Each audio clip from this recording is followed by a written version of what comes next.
S Abdul Kader, 6ஆம் வகுப்பு. வரவேற்கிறேன். அஸ்ஸலாமு அலைக்கும் வரஹ்மத்துல்லாஹி வபரகாத்துஹு.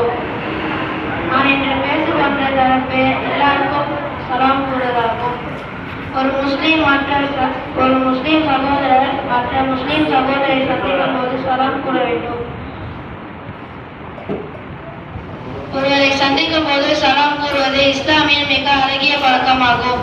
அதைவிட அழகிய பழக்கம் வேறு எதுவும் இல்லை. அதை பற்றி அதிகமாக சிறப்புகள் வந்திருக்கின்றன. சலாம் கூறுவதால் அன்பு பெறுகிறது. மேலும் சலாம் முந்தி சொல்வது மிகப்பெரிய வாக்கியமாக திகழ்கிறது.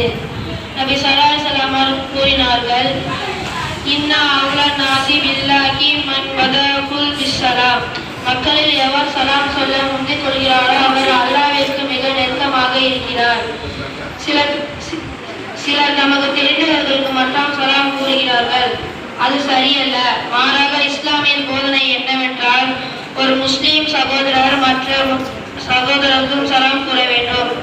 அவர் தெரிந்தவராக இருந்தாலும் சரி, தெரியாதவராக இருந்தாலும் சரி.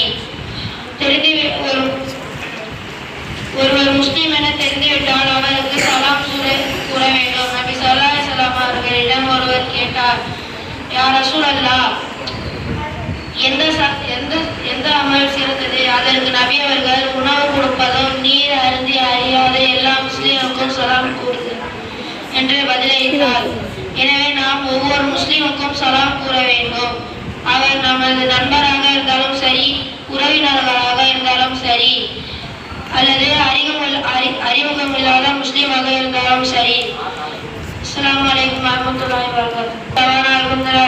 அஸ்ஸலாமு அலைக்கும்.